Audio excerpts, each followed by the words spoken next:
Last week we started the topic, the University College of Wilderness. The University College of Wilderness. And we gave the introduction.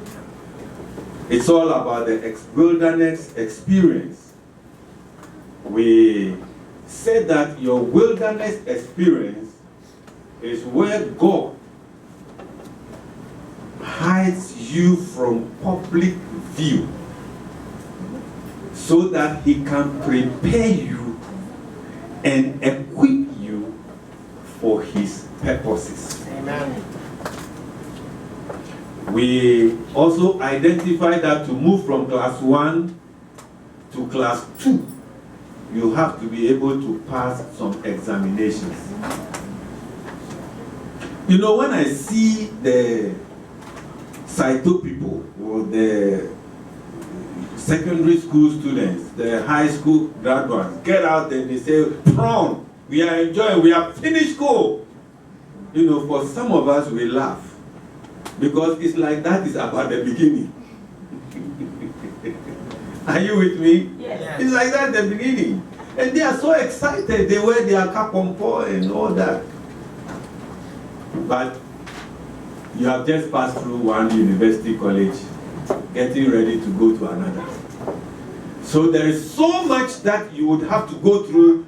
You haven't arrived until you are buried. Yes. We explained what the wilderness situation is like, and we said one thing I'll remind us all about is the fact that stones are pillows in the wilderness. If you want a pillow, you want something that you can use to adjust your head so you can sleep. But in the wilderness situation, your pillow is going to be what? Stone. Yes. So we are talking about an area in your life where comfort is non-existent in any form, shape, or strategy. There's nothing like comfort in the wilderness situation. We said things like depression, crisis of faith, where you ask yourself a lot of funny questions. Is God real? Is God true? Traumatic events, loneliness, dissertations, and the rest of them. We see that those are the major things that you see in the wilderness situation. We also said that sin is not the reason for wilderness. If you find yourself in the wilderness, don't think it is because you sinned. No. If Job were a sinner, he wouldn't have gone through the wilderness. We gave the wilderness experience of Jesus. We gave the wilderness experience of Israel. We gave the wilderness experience of the believer, the Christian, the child of God, the born-again Christian. The wilderness experience of Elijah.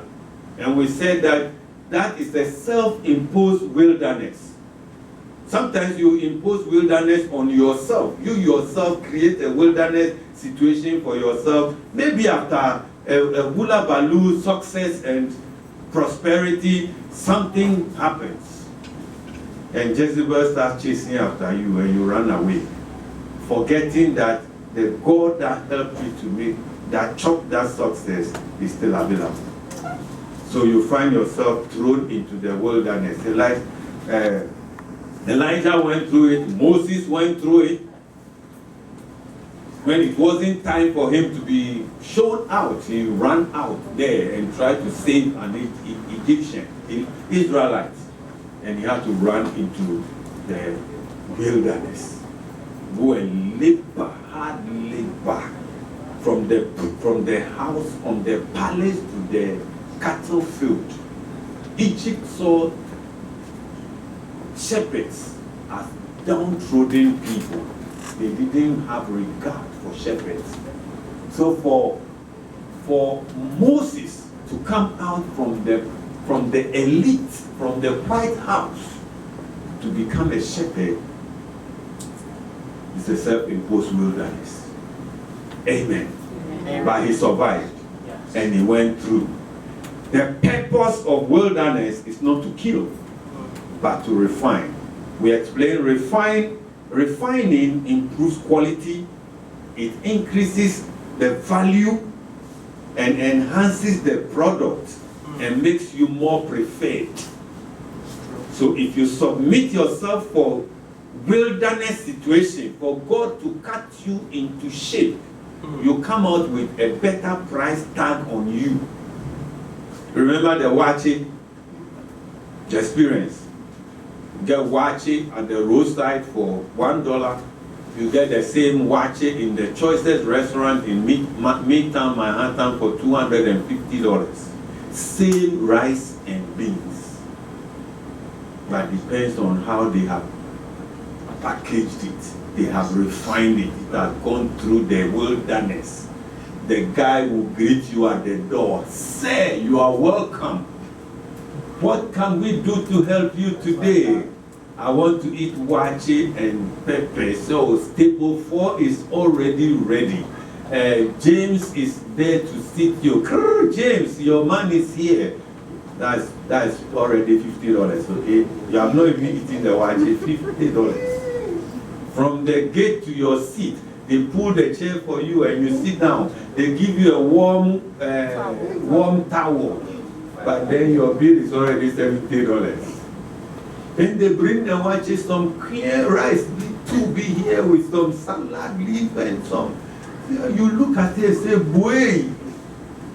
They bring you the bill and it is $250 for the same wache. Why? Because they went through the wilderness. They saw how to package the same thing and put a price on it. Amen. Amen. Amen. Amen. If you sit in the train from Bronx to Manhattan, $2.50. Is that right? Yeah. You sit in Gypsy and they shake you around. It's $10. Is that right? You call a yellow cab, the meter will be reading. Now it's how much? $15. You call a black car service, the guy comes in black suit with tie. He opens the door for you to sit down and he closes the door. Sir, where can I take you? He drops you off and it is $70. Same trip, $250. Nobody pays $70. That's true. Yeah. Amen. Amen. So if you allow yourself to go through the wilderness, you are going to come out in the $70 range. Amen. There's price on you, but you would have gone through the meal. God would have chopped certain laziness out of you, perceptions, things around you which does not suit the job that He is preparing you to do. He would take you through the wilderness. So all those things will drop off you. Amen. Amen. It is also, we also said that it was a place where you can focus. God will get His attention, get your attention. That's one other thing I want to really bring to light. When you get into the wilderness situation, it's most times the time that you can cut off all the noise and focus on you and God. You know that sometimes when you don't find yourself in a certain situation, you are always happy-go-lucky. But when you decide, the day you decide, I will not fast, I will not eat, I'm going to be in God's presence, that's a self-imposed wilderness setting. And you find yourself not eating, you are hungry. Even common toasted bread smells good at that time, makes water come into your mouth. Is that right? You identify everybody passing with a cup of coffee. You see it. Is that right? Everything smells good. The day you decide to fast, you see the ice cream truck 3 times. Because you are fasting. It's a challenge on your wilderness situation. Then you separate yourself. And then you can kneel down and cut off the phone for once, shut the phone down, and just focus on God for once. Wilderness situation has the ability to bring you down to your knees and make you realize that it takes God. Wilderness. To Today, I don't think I'll finish it. I want to slow down because I want us to really get this thing clear. Because, like I said previously, it depends on how you see your wilderness situation and the benefit that it brings to you.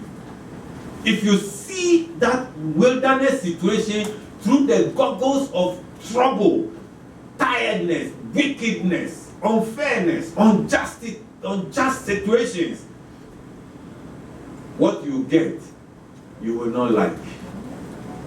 But when you wear the glasses of positivity, you want to see what am I supposed to learn and focus on learning it and getting out of that university college of wilderness, you will come with a first class honors.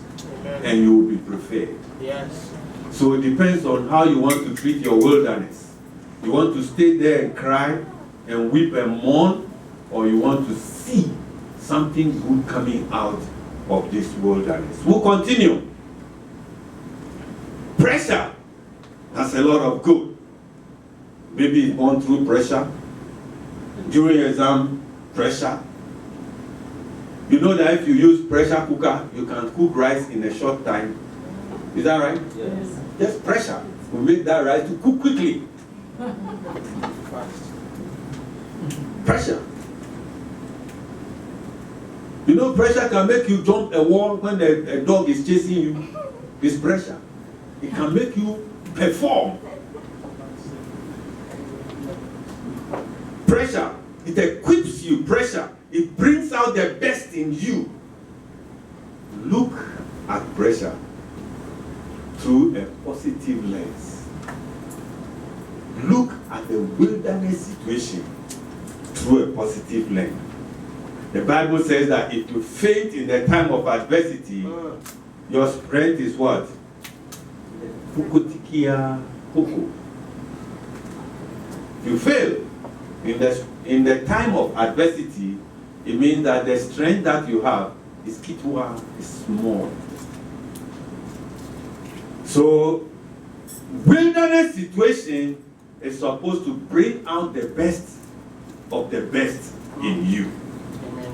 Last week I started the cautions, and the first one, I said the wilderness experience sometimes suggests going back to Egypt, going back to sin. And I won't explain that too much. All I'll just say here is just to remind you that the Egyptians, it wasn't like it was fun for them to go back to Egypt. It wasn't fun. They knew what they went through. And for something to push them to conclude that let me go back to Egypt shows that the wilderness situation in which he was serious, precarious. You used to farm, now there's no land. At least you used to go to work and come. Now there's no going to work and come. Even if you die, there will be a cemetery to take you. There will be a church, a synagogue. Here in the wilderness, there's nothing. And you are in a wilderness situation. Now, in addition to all that, you are hungry. And there's no water. And people are getting sick and dying. I wish you were not in their situation. You won't be cursing them. But you can also be there, like my brother rightly said. That's why I said you almost break my message. You have left everything and come to America. And sometimes you ask yourself,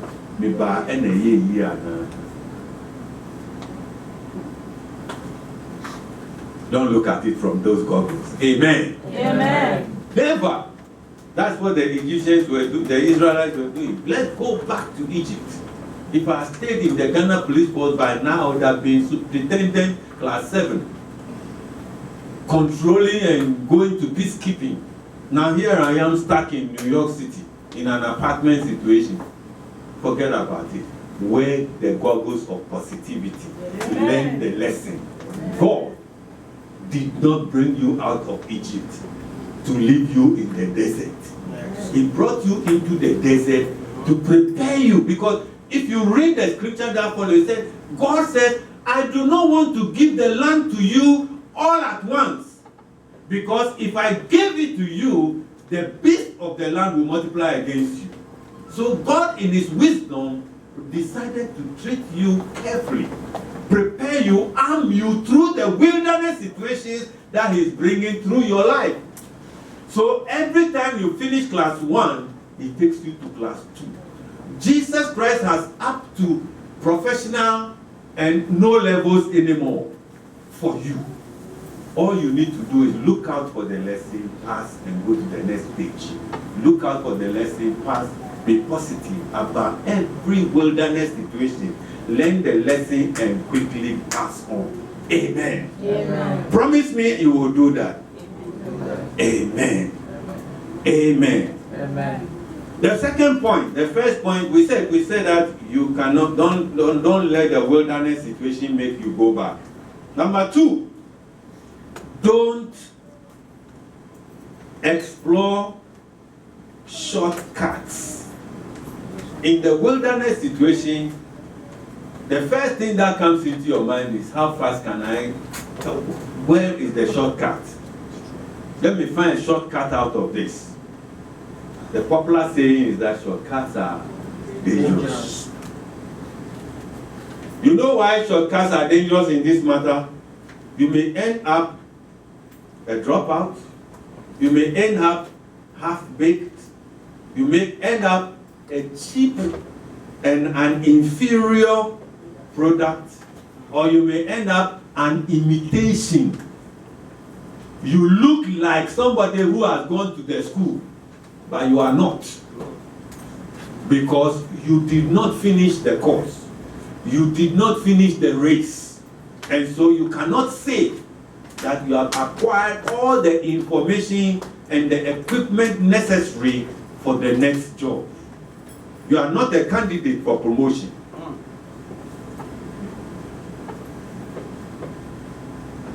Shortcuts.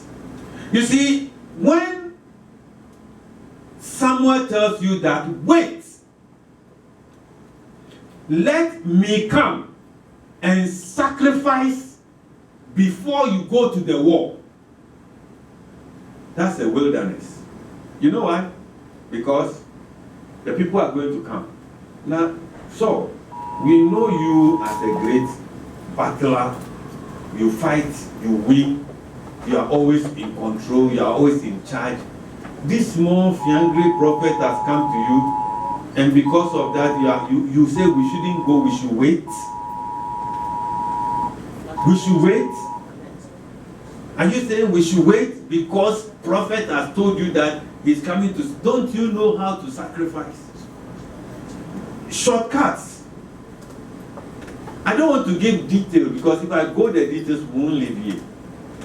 But look at your life, you will see a lot of probable shortcuts that if you take, it will make you feel like you will get to the place early.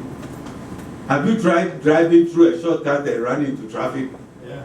And wishing that, shoot, if I had stayed on the highway, I would have been better off. Oh yes, everybody is also trying to run away from the traffic. So the place you think is fast, you are all going to congregate there, and that road is not designed to take the volume. And you will all be stuck there. People, there will be a wise one who will not allow everybody to go. Shortcuts. You become an imitation. You are not ready. And you don't fit into anything. In fact, it's painful.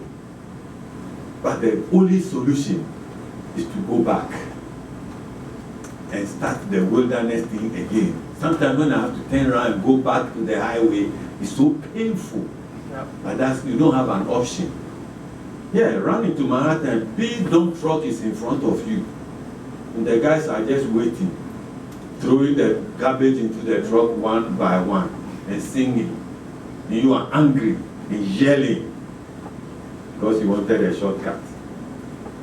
Amen. Amen. If you take shortcuts in life, you see your wilderness situation and you are not willing to go through it, but you want to find a quick way around it, you will end up a prostitute. You will end up a cheap one. And you will end up a laughing stock. Your confidence will be gone. you know that you are not made of stuff.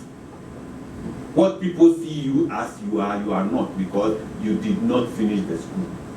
You cheated.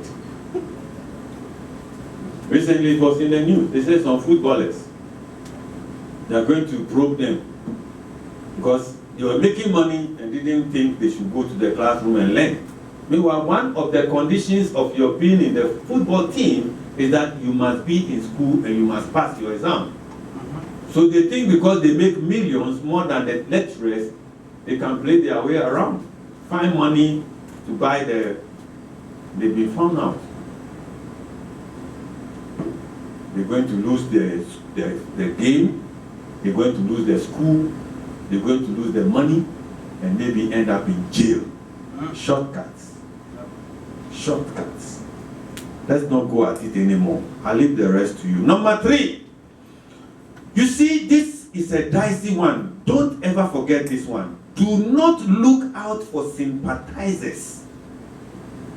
When you are in the wilderness situation, your good friends will come.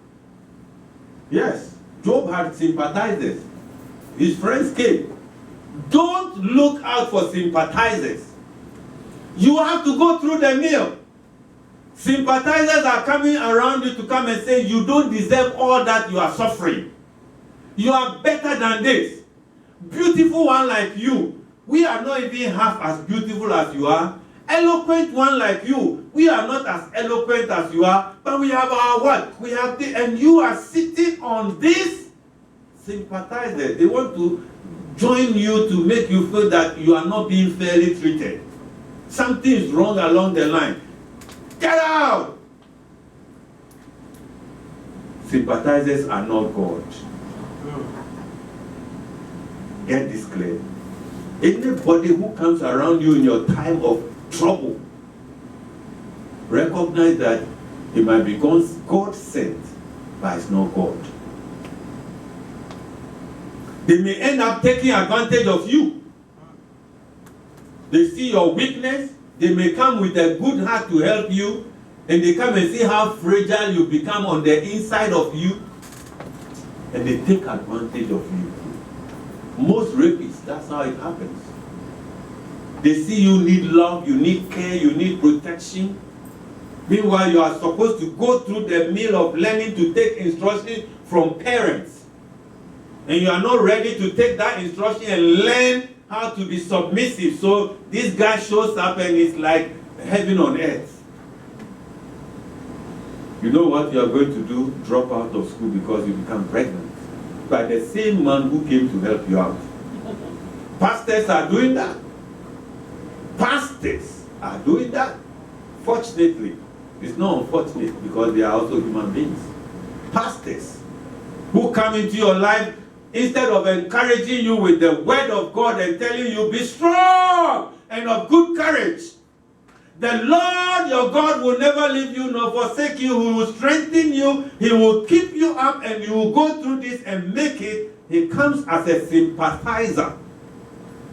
Any pastor that shows up in your life as a sympathizer, look at him again. He should come and declare the word. And if he's not declaring the word, then he's not come as a pastor, but as something else. Sympathizer. Watch out for sympathizers, sponsors, prophets, teachers, teaching you in the classroom. Then you have a difficulty and he tries to explain it to you. Oh, come to my house. By the time you realize, hallelujah. Amen. Bosses. Bosses. Instead of going through the meal, he offers another opportunity. Guides you, teaches you, encourages you, see that he loves you, he helps you, and he also starts with that mentality. Most of these things which end up catastrophic started with on the wrong note. They all start right. Guns were not made to destroy; they were made to protect. Hello? Aye. Guns. They were not made to destroy. They were not made for armed robbers. They were made for us to use it to protect ourselves, and the armed robbers are also using it to protect themselves when they come to take what possibly belongs to somebody. When you ask them, they say the purpose is to protect me so that I can take advantage of you. Sympathizers. Beware, they are not God. Go through the mill. Go through the school of wilderness and finish the course. It's very, very crucial that you make yourself available. The Bible says in 2 Timothy chapter 4, 2 Timothy chapter 4 verse 7 and 8, it says, Paul is saying here, I have fought. And he qualifies it with the descriptive verb. He says, I have fought a good fight. And I have finished my course. I have kept the faith.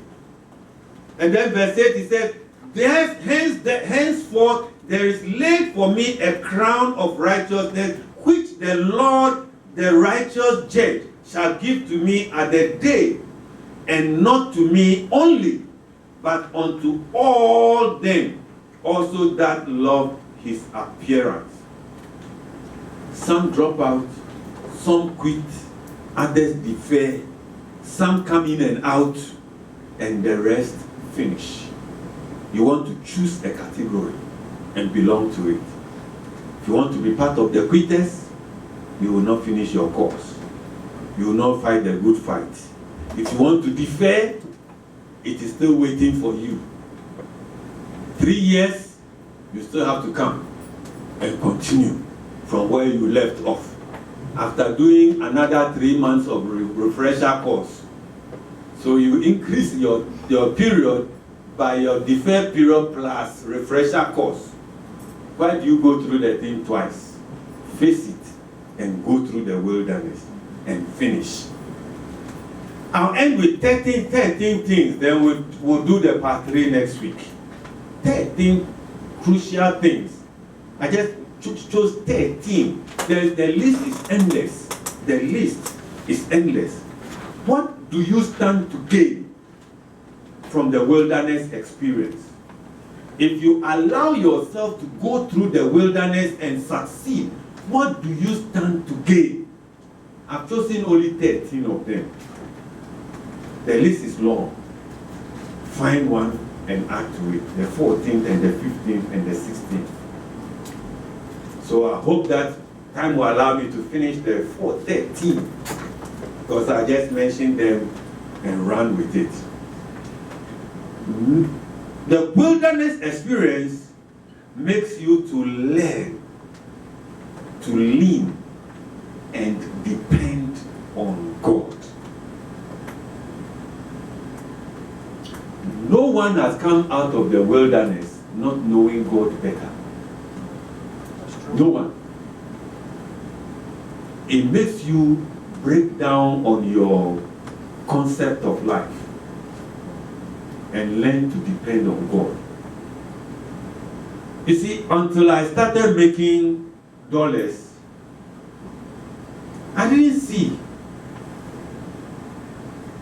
that what I had was somebody's dream that he had to go through the wilderness to achieve. But I'm taking that for granted. Now I'm making a certain amount of money. And so I try to depend on it. And I realize, even at this level, it's not enough. I need God. So I am praying. And I'm seeking God to help me make it. It implies that the one on top of me, who is making twice, 3 times, 4 times what I'm making, is also going to find himself in a situation where what he's making will still not be enough for him. Oprah Winfrey is still working. As I explained, Oprah Winfrey is still working. Why? If it is money, does that woman need any more money? You know how many people's school fees is paying? Plenty things the woman is doing with excess of his money, not the real. but still working. So it means that it's not how much you have in the bank account. There will be something that will make you still want to depend on God. And the wilderness situation is what will draw you from all that. The Bible rightly says is that the lilies of the valley, nobody clothes them nicer than God. And so, Solomon made this comment that if it comes to money, he has.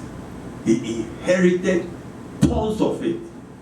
The money the father left for Solomon, just to build the house, the temple, the money that was left to build the temple is no joke. Accumulated those years, no joke. And Solomon himself, the money he made in his kingship, to the extent that somebody can travel and come and look and open his mouth for flies to go into their mouth. Means that those guys, if it is money, it wasn't the issue. But David says, I throw all that aside and still learn to depend on God. If you go through the wilderness, it will take away your attention from so many things and make you focus on God. How much is enough? How much do you think you can work for that will make you stop depending on God? It's not going to happen. People have made what you will be able to make in the whole of your lifetime in 3 days. But they are still working. So go through the wilderness and learn how to be able to depend on God. It's a lesson that you can't miss. Number 2, it makes you see clearly that you have your role and God has his role. I wish I would not explain. When you go through the wilderness and you come out, you begin to see clearly the 2 roles. There are certain things that you do, and there are certain things that God does. And sometimes we go through all kinds of trouble because we interchange the roles. You try to help God and leave what you have to do. But when you go through the wilderness situation, alignment becomes evident. You begin to see clearly and know what you have to do about the situation and what God has to do about the situation. And you don't live your life fretting because you know God's portion and your portion. The wilderness situation is designed to bring this out. Number 3, it makes you appreciate divine timing. There are a lot of experience. All this that is a summary of what we have done. That's why I'm not bringing the scriptures over again. It's the same scriptures. I'm just summarizing them. It makes you appreciate divine timing. When you go through the wilderness situation and you come, you realize that sometimes you are in a hurry for nothing. So you learn how to just relax and know that in His time, all things will be beautiful. It will be awesome. It will be fantastic when you are able to wait and work with God's timing. Number 4, you learn to worship and to give God glory. It looks simple things, but a sum of all that makes you a better person. If you go through the wilderness situation, your worship life changes. Your attitude towards worship is different. When you close your eyes and you are worshiping God, there's a different meaning to it. When you are saying words, when you are saying accolades, it comes from deep within, because you have gone through the wilderness situation and you have known that God, all He wants is your consistent and sincere worship. and you learn how to give him glory. If Bible says that I will raise stones to worship me, it means that he desires that we learn how to worship him. And one thing you can get for sure is when you go through the wilderness experience. Let's go on to number 5. The wilderness situation, it toughens you. You become strong, immovable, because you know whom you have believed. The wilderness situation has a way of toughening you. I mean, Ben will not go through what he's going through and not become tough. I'm telling you, you will come out more stronger. Let's leave it at that. Number 6.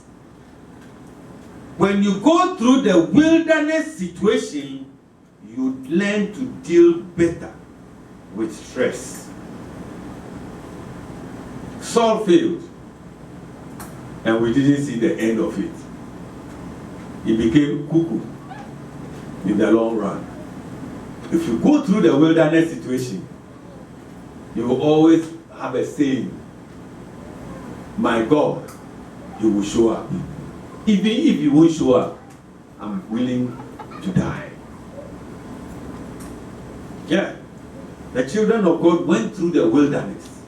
Those 3 guys, they knew their God. And so they said that our God will deliver us. We will not worship you. Pressure was on them. It should stress them out. He said, even if you won't deliver us, we won't bow. How can you go to preach good news and end up being chained between 2 soldiers? Those days, soldiers were human soldiers, proper soldiers. They are well built. They don't use guns, which use longer range. They use sword. In short range, the person comes close, and you have to strike. So those people, they have muscle. They are macho. They are strong, built. And for a disciple to be chained between 2 thieves, 2 soldiers, leg to leg, arm to arm, and in the inner section of the prison, you have to come out through a gate. The place was armed to the teeth.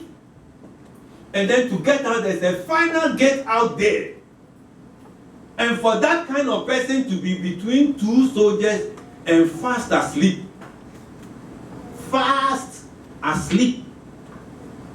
knowing very well that the next day he was going to be killed. You see, it means that he went through the wilderness and he knows the God he said. That's why he was asleep. Even it took the angel effort to wake him up. Read your Bible. The Bible said the angel had to literally shake him up. Get up, get up, get up! Because the guy was snoring and the soldiers were awake. Because if that man ran away, they are dead.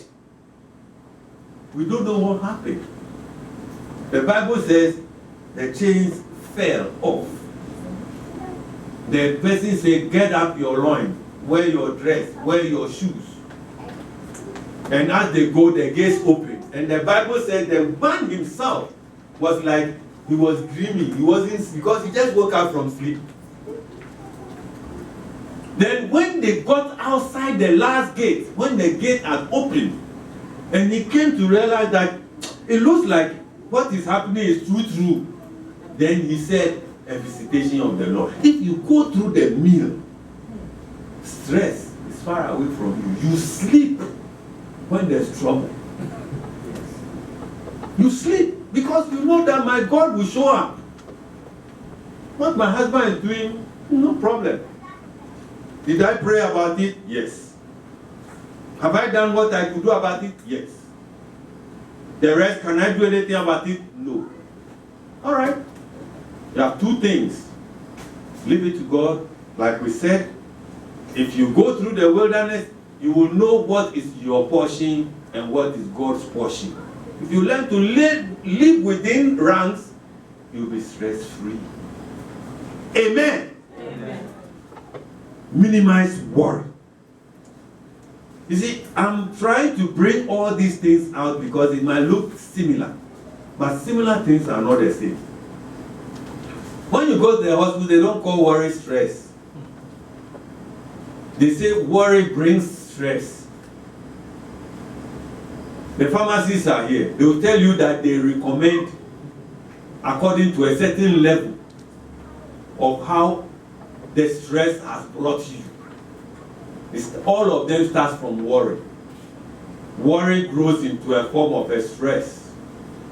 And once one is giving birth to twins, you are starting to worry about another thing. It's also germinating. After some time, you get a lot of worrymatics in your life. And each one is giving birth to stress and creating more havoc in your life. If you go through the wilderness situation, you minimize worry. Number 8, your life is a testimony. The beauty of Jesus Christ is seen in you. Amen. If you learn to submit yourself to the wilderness situation consistently and make sure you pass, your life will always be a testimony. Somebody will look at you and be encouraged. You always have a word of encouragement for somebody because go, I've been there. Hey, the person comes crying to you and say, "Oh, is that all?" No, I'm just waiting.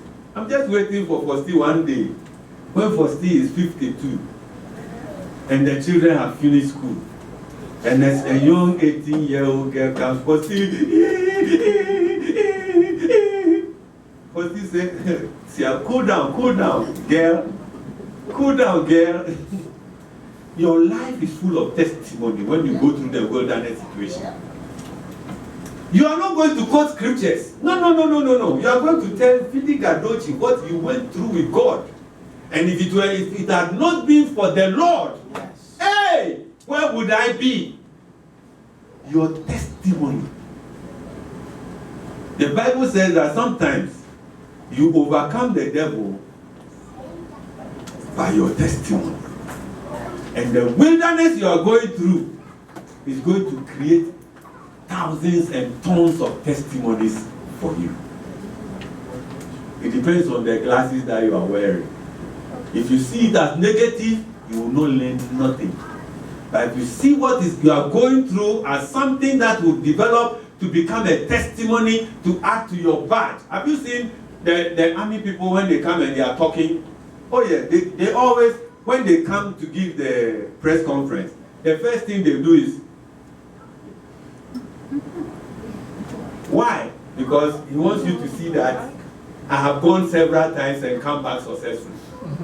So what I'm telling you has a lot of weight.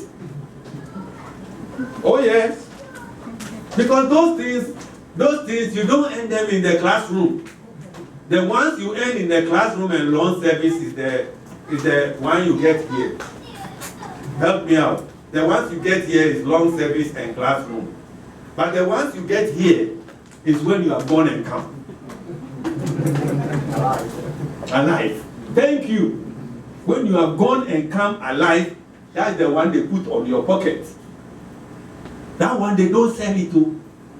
Some of them, even the president of the United States, will have to fix it the first time. President. You think he bought it for the United States president to waste time and take Air Force One or invite you to a place and bring dignitaries so they can put it here? No. It means you've gone and come back alive. You end it. You have a testimony.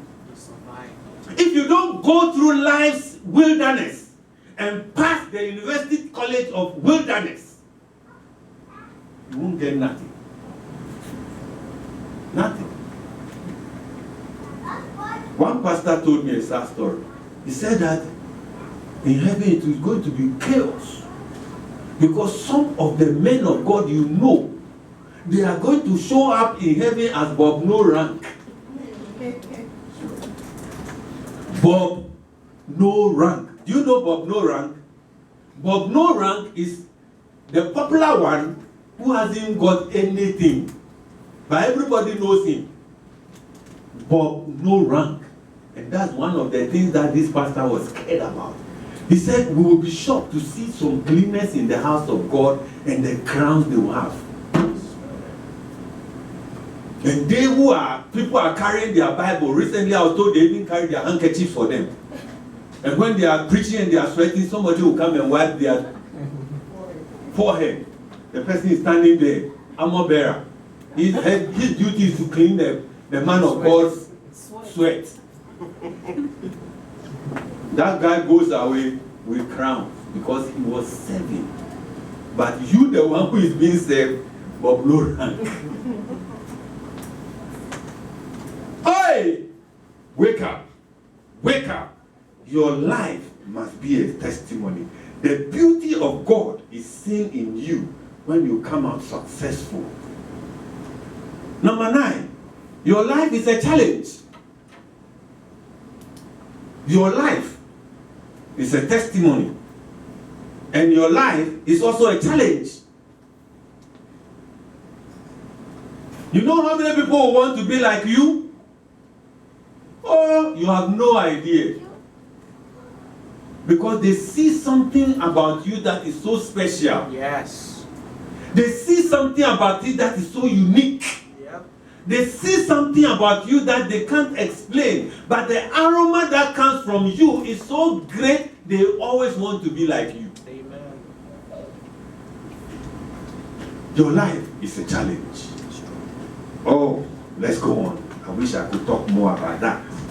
Number 10, you get to know God intimately and trust in His ability. You see, knowing God intimately and trusting in His ability is for veterans. It's for veterans. It's not for newborn babes. It's for those who are born again, who have gone through the mill. For sergeant in the house. If the Bible says the younger ones must look up to the older ones, it means that there's something about experience that you will not get in the shop. It has to come by somebody who has gone through it. I might not be able to counsel somebody who has lost a husband at a young age. All I can do is come and tell you all the scriptures. If my sister should come and tell you her story, you shut up. You know that and you will need number 1. Amen. Amen. You know God intimately and you are able to trust Him. Number 11, you remain genuinely humble. Why am I talking about humility? My pastor said something some time ago. He said, wait until the poor man becomes rich. Then you know whether he's really humble or the poverty is what made him humble. Oh yeah, right now you are humble because no few dollars are there. When you start getting $2,000 a day, your work is ground change. Hi Pierre. Relax, see a boat and wait for the Lord God to say, well done, faithful servant. That is what means much to you, not the $4,000 per hour. God is good. He is good. We will continue this next week. We'll move into some key observations of the one that has gone through the mill and survived. Shall we rise up and pray?